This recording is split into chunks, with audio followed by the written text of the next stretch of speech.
Hello ನಮಸ್ಕಾರ ಕರ್ನಾಟಕ. ನಾನು ನಿಮ್ಮ ಫಾರೂಕ್. ಇವತ್ತಿನ ವರ್ಕ್ ಏನಂದರೆ JCB ಕಂಪನಿ JS81 ಈ ಗಾಡಿದ್ದು ಸ್ವಿಂಗ್ ಮೋಟ್ರ್ ಆಯಿಲ್ ಸೀಲು ಹೋಗಿದೆ. ಅಂದರೆ ಮತ್ತೆ ಲಾಸ್ಟ್ ಟೈಮು 15 ದಿವಸ ಮುಂಚೆ ಒಂದ್ಸಲ ಹಾಕಿದ್ದಾರೆ, ಮತ್ತೆ ಸೀಲ್ ಹೋಗಿದೆ ಅಂತ ಫೋನ್ ಮಾಡಿದ್ರು. ಗಾಡಿ ಹತ್ರ ಬಂದಿದ್ದೀನಿ. ಸ್ಟಾರ್ಟ್ ಮಾಡಿದರೆ ಅದೇ ಸ್ವಿಂಗ್ ಡಿವೈಸಲ್ಲಿ ಹೈಡ್ರಾಲಿಕಲ್ಲಿ ಮಿಕ್ಸ್ ಆಗಿದೆ. ಮತ್ತು ಈ ಗಾಡಿ ನಮ್ಮ ಹಾವೇರಿಯಿಂದ ಒಂದು 20 ಕಿಲೋಮೀಟ್ರ್ ದೂರದಲ್ಲಿತ್ತು. ಗಾಡಿ ಹತ್ರ ಇದ್ದೀನಿ. ಸ್ವಿಂಗ್ ಮೋಟ್ರ್ ಓಪನ್ ಮಾಡಿ ನೋಡೋಣ. ನೋಡಿ, ಇದೆ JS81 swing motor. Bed bolt loose ಇದಾಗಿದ್ದು ಶೇಕ್ ಆಗ್ತಿದೆ. ಆಮೇಲೆ ಹೈಡ್ರಾಲಿಕ್ ಆಯಿಲ್ ಮಿಕ್ಸ್ ಇದೆ ಗೇರ್ ಆಯಿಲಲ್ಲಿ. ಅಂದರೆ ಈ ಗೇಜಲ್ಲಿ ಹೈಡ್ರಾಲಿಕ್ ಆಯಿಲ್ ಬರ್ತಾ ಇದೆ. ಗೇಜ್ ಬರುತ್ತೆ ಸೈಡಿಗೆ, ಇದೆಲ್ಲ ಹೈಡ್ರಾಲಿಕ್ ಆಯಿಲ್ ಇದೆ. ಇವಾಗ ಇದನ್ನು ಓಪನ್ ಮಾಡಿ ಸೀಲ್ ಓಪನ್ ಮಾಡ್ತೀನಿ, ಸೀಲ್ ಹಾಕೋಣಂತೆ. ಸ್ವಿಂಗ್ ಮೋಟ್ರ್ ಓಪನ್ ಮಾಡಿದ್ದೀನಿ. ನೋಡ್ರಿ, ಇಲ್ಲಿ ಬ್ಯಾಕ್ ಸೈಡ್ ಇಲ್ಲಿ ಬ್ಲ್ಯಾಕ್ ಕಲರ್ ಕಾಣ್ತೈತಲ್ಲ, ಇದೆ ಆಯಿಲ್ ಸೀಲು. ಇದು ಆಯಿಲ್ ಸೀಲ್ ಹೋಗಿದೆ. ಇದು ಆಮೇಲೆ ಇವೆಲ್ಲ ಇದು ರಿಂಗ್ ಗೇರ್, ಸ್ಮಾಲ್ ಕ್ಯಾರಿಯರ್ ಎಲ್ಲ ಚೆನ್ನಾಗಿದೆ. ಗೇರ್ಸ್ ಎಲ್ಲ ಚೆನ್ನಾಗಿದ್ದಾವೆ, ಏನಾಗಿಲ್ಲ. ಆಮೇಲೆ ಇದು ಬಿಗ್ ಕ್ಯಾರಿಯರು, ಸನ್ ಗೇರ್. ಇದು ಎಲ್ಲ ಗೇರ್ ಚೆನ್ನಾಗಿದ್ದಾವೆ. ಇದರಲ್ಲಿ ಹೋಗಿರೋದು ಆಯಿಲ್ ಸೀಲು. ಆಮೇಲೆ ಬಾಟಮಲ್ಲಿ ಒಂದು 7 ಬೋಲ್ಟ್ ಬರ್ತವೆ, ಬೆಡ್ಡಿಂಗ್ ಬೋಲ್ಟ್ ಲೂಸ್ ಆಗಿ ಡಿವೈಸ್ ಶೇಕ್ ಆಗ್ತಿದೆ. ಮಷೀನಿಂದ ಬೋಲ್ಟ್ ಟೈಟ್ ಮಾಡೋಣ.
ನೋಡಿ, ಇದು ಸೀಲು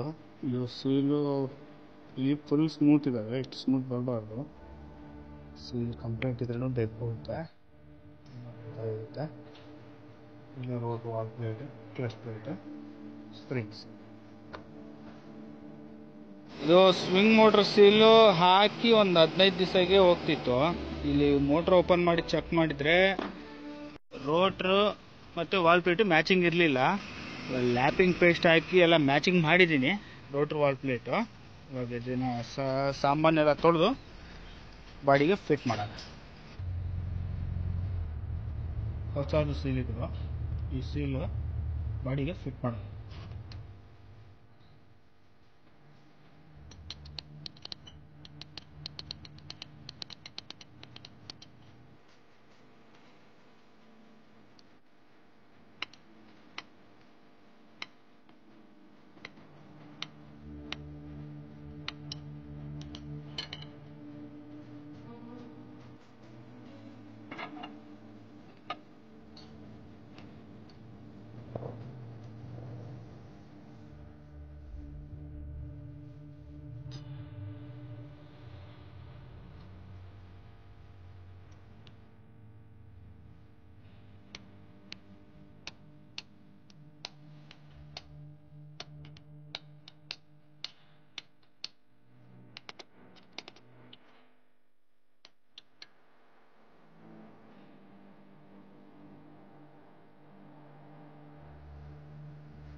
ಮೋಟ್ರೆಲ್ಲ ಫಿಟಪ್ ಆಗಿದೆ. ಇವಾಗ ತಗೊಂಡೋಗಿ ಡಿವೈಸ್ಗೆ ಫಿಟ್ ಮಾಡೋಣ. ಕೆಳಗಡೆ ಡಿವೈಸ್ಗೆ ರಿಂಗರ್ ಹಾಕಿದ್ದೀನಿ. ಇವಾಗ ನೆಕ್ಸ್ಟು ದೊಡ್ಡದು ಕ್ಯಾರಿಯರ್, ಸ್ಮಾಲ್ ಕ್ಯಾರಿಯರ್, ಸನ್ ಗೇರು, ಆಮೇಲೆ ಮೋಟ್ರು ಅಷ್ಟು ಕೆಳಗೆ ಫಿಟ್ ಮಾಡ್ಬಿಡೋಣ. ಸ್ವಿಂಗ್ ಮೋಟ್ರೆಲ್ಲ ಫಿಟಪ್ ಆಗಿ ಗೇರಾಗಿ ಹಾಕಾಯಿತು. ಸ್ಟಾರ್ಟ್ ಮಾಡಿ ಚೆಕ್ ಮಾಡೋಣ. JS81 ಈ ಗಾಡಿದು ಸ್ವಿಂಗ್ ಮೋಟ್ರ್ ಆಯಿಲ್ ಸೀಲ್ ನಿಲ್ತಿದ್ದಿಲ್ಲ. ಸ್ವಿಂಗ್ ಮೋಟ್ರ್ ಓಪನ್ ಮಾಡಿ ನೋಡಿದ್ರೆ ಮೋಟ್ರಲ್ಲಿ ರೋಟ್ರ್ ವಾಲ್ ಪ್ಲೇಟ್ ಮ್ಯಾಚಿಂಗ್ ಇರಲಿಲ್ಲ. ಆಮೇಲೆ ರೋಟ್ರ್ ವಾಲ್ ಪ್ಲೇಟ್ ಲ್ಯಾಪಿಂಗ್ ಮಾಡಿ ಫಿಟ್ ಮಾಡಿದೆ ಮತ್ತು ಸ್ಟಾರ್ಟ್ ಮಾಡಿ ಚೆಕ್ ಮಾಡಿದಾಗ ಸ್ವಿಂಗು ಕಂಟ್ರೋಲ್ ಚೆನ್ನಾಗಿತ್ತು. ಆಮೇಲೆ ಹೈಡ್ರೋಲಿಕ್ ಆಯಿಲ್ ಏನು ಮಿಕ್ಸ್ ಆಗಲಿಲ್ಲ. ಇದ್ರದ್ದು ಮುಗಿತು. ಐ ಹೋಪ್ ನಿಮಗೆ ಈ ವಿಡಿಯೋ ಇಷ್ಟ ಆಗಿದೆ. ಲೈಕ್ ಮಾಡಿ, ಶೇರ್ ಮಾಡಿ, ಸಬ್ಸ್ಕ್ರೈಬ್. ನಮಸ್ಕಾರ.